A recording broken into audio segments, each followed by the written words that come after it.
Halo Sobat Info Guru Update, informasi terbaru kali ini terkait dengan kapan pengisian daerah bagi sahabat-sahabat P3K paruh waktu terbaru ya sahabat-sahabat. Terkait dengan progres NIP 3K nanti akan kita spill juga kalau sudah ada informasi terbaru, karena memang ini rangkaian banyak libur. Maka dari itu dari pemerintah juga belum mengeluarkan informasi terbaru terkait dengan progres P3K. Berikut langsung saja untuk ulasan lengkapnya. Grace, kapan daerah P3K paruh waktu? Muncul banyak pertanyaan dari kalangan kawan-kawan honorer khususnya untuk non-database PKN. Kapan pengisian daftar riwayat hidup dilakukan untuk pengangkatan menjadi P3K paruh waktu? Perlu diketahui hingga saat ini instansi terutama Pemda masih menunggu petunjuk teknis dari pusat mengenai bisa tidaknya honorer database PKN diusulkan menjadi P3K paruh waktu. Namun untuk kawan-kawan yang masuk database PKN ini sudah fix ya kalau bisa mengikuti P3K paruh waktu ini. Regulasi yang sudah ada yakni Kemenpan RB nomor 16 tahun 2025 yang pada diktum kelima dinyatakan bahwa pengadaan P3K paruh waktu dilaksanakan bagi honorer database PKN. Catatan, bagi sahabat-sahabat honorer database PKN, entah itu guru, teknis, nakes, itu semuanya akan terangkut menjadi P3K paruh waktu di tahun 2025 ini. Informasi dari Ketua AP3KI Nur Baiti mengatakan memang belum ada sinyal untuk sahabat-sahabat yang non-database PKN untuk diangkat menjadi P3K paruh waktu. Namun Bunda Nur berani mengatakan hal ini lantaran mengaku sudah bertemu sejumlah pejabat BKN untuk mendapatkan jawaban atas berbagai pertanyaan para honorer. Honorer non database BKN belum ada ya, kalau database BKN kan sudah jelas, kata Nur Baiti.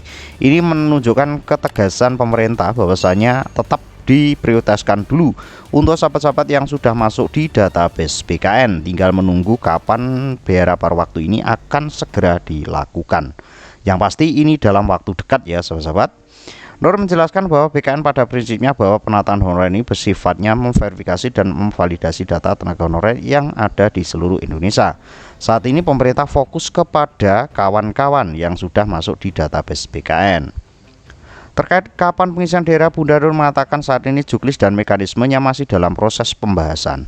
Proses itu pastinya akan menunggu waktu pengumuman kelulusan P3K tahap 2 yang akan disusul penerapan kebijakan optimalisasi formasi. Sudah pasti untuk kawan-kawan yang database BKN namun tidak mendapatkan informasi di P3K tahap 1 akan mendapatkan kebijakan baru, yaitu optimalisasi formasi untuk P3K tahap 2. Jadi bisa lebih cepat pengisiannya dan tidak menjadi P3K paruh waktu namun P3K penuh waktu. Setelah optimalisasi diterapkan, ternyata masih ada sisa honorer peserta seleksi tahap 1 dan tahap 2 yang tidak kebagian formasi, barulah masuk pada pengangkatan mereka menjadi P3K paruh waktu. Jadi ini ya sahabat-sahabat, menunggu P3K tahap 2 masuk formasi, setelah itu menunggu kebijakan optimalisasi, setelah optimalisasi baru P3K paruh waktu. Bagaimana mau isi daerah kalau usulan formasinya belum ada, karena pastinya nanti berhubungan dengan tempat tugas dari honorer tersebut. Ibaratnya sebagai bagaimana mau diberikan sofa tamu kalau rumahnya saja belum ada. Itu sebabnya diperlukan komunikasi ke daerah masing-masing, terang Nur Baiti. Ini untuk penegasan ya sahabat-sahabat. Dan untuk Pak Zudan dari BKN tidak dapat mengeluarkan pertimbangan teknis tanpa usulan dari instansi. Sekali lagi tidak bisa mengeluarkan kebijakan dari P3K paruh waktu ini. Jadi kapan untuk P3K paruh waktu? Jadi P3K paruh waktu itu akan mengisi daerah setelah pertama pengisian formasi untuk P3K tahap 2 dilakukan.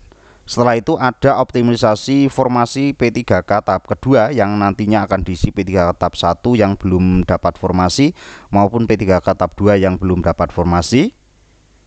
Setelah itu baru diadakan P3K paruh waktu. Jadi seperti itu ya sahabat-sahabat langkah-langkahnya. Jadi untuk teman-teman P3K tahap 1 yang tidak mendapatkan formasi berkesempatan dioptimalisasi di P3K tahap kedua ini.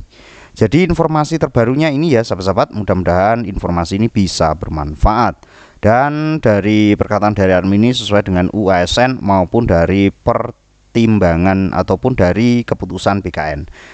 Pantau informasi terbaru hanya di kanal YouTube ini.